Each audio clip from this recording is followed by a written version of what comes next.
Halo semuanya, kembali lagi di channel ini. Jadi di video kali ini, saya akan membahas tentang rekomendasi komik lagi, yang tentunya sangat seru untuk dibaca dan dinikmati.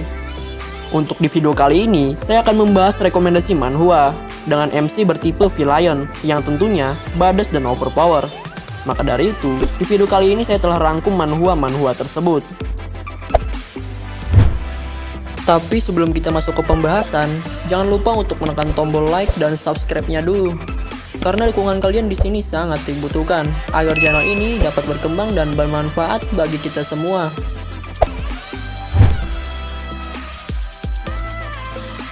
Dan berikut rekomendasi manhwa dengan MC bertipe villain dan badass serta overpower. Dan yang pasti versi abjad akhir.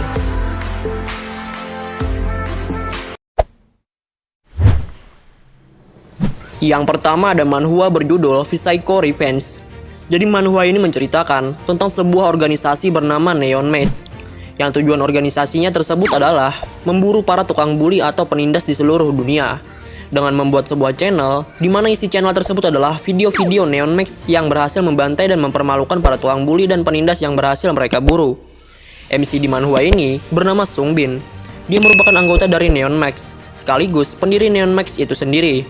Awal terbentuknya Neon Maze berawal dari masa lalu Sungbin, di mana pada masa lalu, satu-satunya keluarga Sungbin yaitu adiknya tewas ditabrak bus. Yang tewasnya tersebut dilakukan oleh sebuah organisasi bernama Troll Farm. Dan pada saat itulah, Sungbin bertekad untuk membalas dendam atas kematian adiknya, dengan menciptakan sebuah organisasi bernama Neon Maze, yang bertujuan memburu para penindas di seluruh dunia dengan tujuan utamanya menghancurkan organisasi Troll Farm. Manhwa yang satu ini adalah manhwa dengan konsep cerita aksi yang berkonflik tentang sebuah organisasi. Yang membuat manhwa ini memiliki cerita yang memang berbeda dengan kebanyakan manhwa lainnya. Dan untuk MC di manhwa ini adalah MC dengan karakter yang lumayan unik, di mana dia memiliki dua sifat yang benar-benar berbeda, yaitu ketika dia memakai topeng, dia akan menjadi benar-benar psikopat dan badass, serta ketika melepas topengnya, dia akan menjadi orang yang biasa saja. Untuk itulah, manhwa ini adalah manhwa yang sangat cocok untuk direkomendasikan ke kalian yang suka dengan MC bertipe badass dan overpower. Dan untuk chapter manhwa ini sudah berkisar 38 chapter.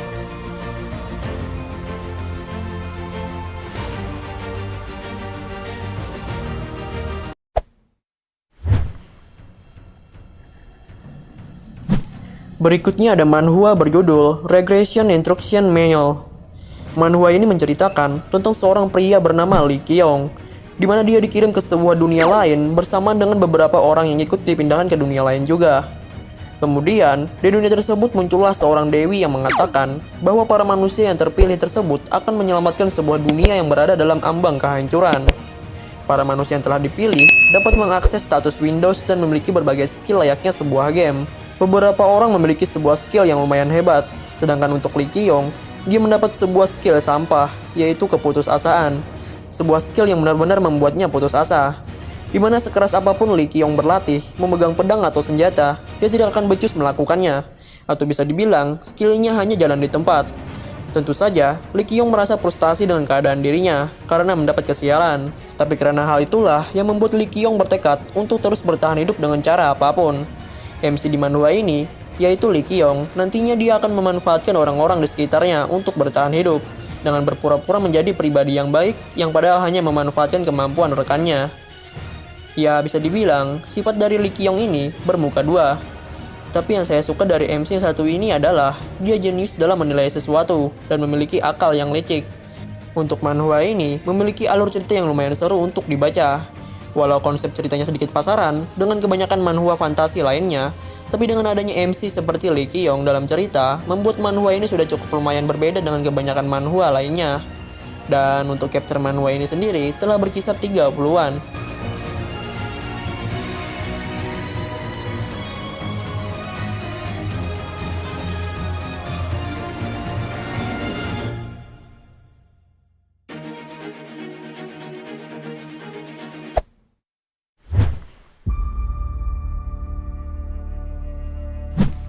Berikutnya ada manhwa berjudul How to Live as a Villain. Jadi manhwa ini menceritakan tentang sebuah dunia yang diciptakan khusus untuk para manusia-manusia yang dipilih agar dapat menjadi penerus Tuhan selanjutnya. Para manusia yang dipilih dipaksa untuk melakukan tutorial dan kuis layaknya bermain sebuah game di dunia tersebut. MC di manhwa ini bernama Yo Seong-hon, di mana dia terpilih sebagai salah satu calon penerus Tuhan. Dan di sekitar awal dia terbangun, ada 3 orang manusia yang juga terpilih seperti dirinya. Mereka terbangun di sebuah kubus tutorial. Kemudian, mereka berempat termasuk Yo Seong-hon dipaksa melakukan tutorial di dalam kubus tersebut dengan membunuh 1 zombie sebagai bahan tutorial. Yang tidak disangka, setelah mereka mengalahkan zombinya, Yo Seong-hon pun malah membunuh ketiga rekannya dengan sadis dan tidak terduga. Dengan alasan, hanya dengan cara ini baginya untuk bisa bertahan hidup. Yo Seong-hon pun lulus tutorial dan dikirim ke dunia khusus untuk menjalankan berbagai misi sebagai calon atau kandidat penerus Tuhan. MC di manhwa ini meski hanya memiliki status kemampuan serta skill yang normal dan biasa saja, tapi nantinya dia akan menaklukkan misi dan kuis di dunia tersebut dengan berbagai cara yang cerdik serta taktik yang licik. Apalagi dia dapat memanfaatkan setiap keadaan di sekitarnya untuk dapat meraih keuntungan tersendiri baginya. Membuat MC di manhwa ini menjadi sangat badass dan overpower. Yang menurut saya, manhwa ini sangat cocok direkomendasikan ke kalian yang suka dengan tipe MC badass dan anti-knife. Untuk chapter manhwa ini sendiri baru berkisar 30-an.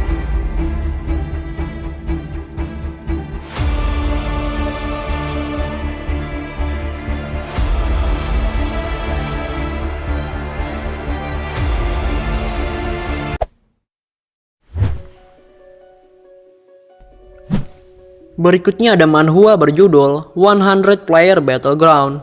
Manhwa ini menceritakan tentang seorang pria bernama Cheong-ho yang merupakan seorang agen khusus Badan Intelijen Nasional yang ditugaskan untuk menemukan seorang anggota dewan yang kini telah diculik oleh sebuah organisasi misterius. Langkah awal Cheong-ho, dia berpura-pura menjadi seorang teroris dengan merampok sebuah bank dan berakhir ditangkap polisi dan akan dihukum mati. Kemudian, sesaat Cheong-ho akan dihukum mati, dia diculik oleh beberapa orang misterius dan dipaksa untuk mengikuti sebuah game ilegal yang bernama Battleground, di mana 100 orang terpidana mati, atau bisa dibilang 100 penjahat kelas kakap dikumpulkan dan dilempar ke sebuah pulau tak berpenghuni dan dipaksa untuk saling membunuh satu sama lain, dengan tujuan agar menyisakan 1 orang saja yang dapat bertahan hidup dan menjadi pemenangnya, karena pemenangnya tersebut akan diberi keinginan apa saja yang mereka inginkan. Dengan tujuan itulah, Cheong-ho menyusup ke dalam game ilegal tersebut untuk mengumpulkan informasi dan bukti agar dapat menemukan anggota dewan yang diculik. Nantinya, Cheong-ho akan melawan 100 penjahat kelas kakap yang telah terjun ke pulau tak berpenghuni tersebut, dan Cheong-ho akan melawan para penjahat kelas kakap tersebut dengan kemampuan terlatihnya dengan menjadi agen khusus. Dan tentu saja, dengan sifat badass yang dia punya, serta otak yang jenius, dia akan bertahan hidup di pulau tersebut untuk menuntaskan misinya menemukan anggota dewan. Dan karena itulah, manhwa ini sangat cocok direkomendasikan ke kalian yang suka dengan MC badass dan overpower. Dan perlu diberitahu, latar cerita manhwa ini mengambil setting sebuah game Battleground yang populer belakangan ini. Tanpa perlu aku sebutin, pasti kalian tahu. Dan chapter manhwa ini masih terbilang sedikit, yaitu 15 chapter.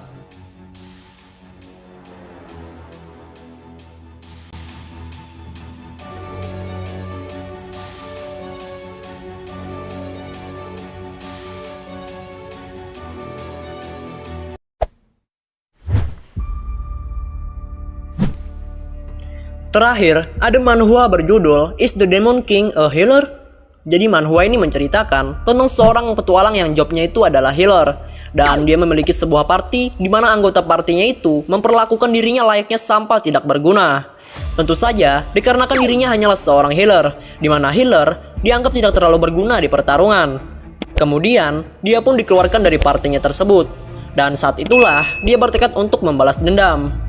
Dia pun mencoba belajar berbagai sihir terlarang yang berkaitan dengan jobnya sendiri, yaitu healer.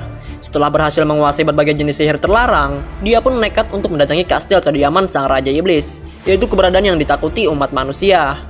Ya, pertarungan sengit pun terjadi dan berakhir dengan kemenangan dirinya. Dan dia pun kini diakui menjadi sang Raja Iblis yang baru, serta dia pun kini tinggal di kastil Raja Iblis tersebut. Apalagi, dia memiliki beberapa bawahan yang kuat yang telah bersumpah setia kepada dirinya. Setelah beberapa tahun, nantinya dia akan memerintahkan bawahan kuatnya untuk menangkap mantan anggota partinya, yang tentu saja untuk membalas dendam. Dan sifat karakter utama di manhwa ini bisa terbilang unik, di mana dia bisa menjadi seorang psikopat yang sadis, dan di sisi lain, dia bisa menjadi seorang yang cool dan baik hati.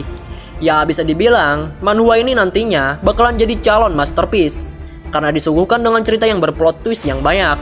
Untuk itulah, manhwa ini juga menjadi list yang saya rekomendasikan ke kalian. Dan untuk chapternya masih terbilang sedikit, yaitu di 15 chapter.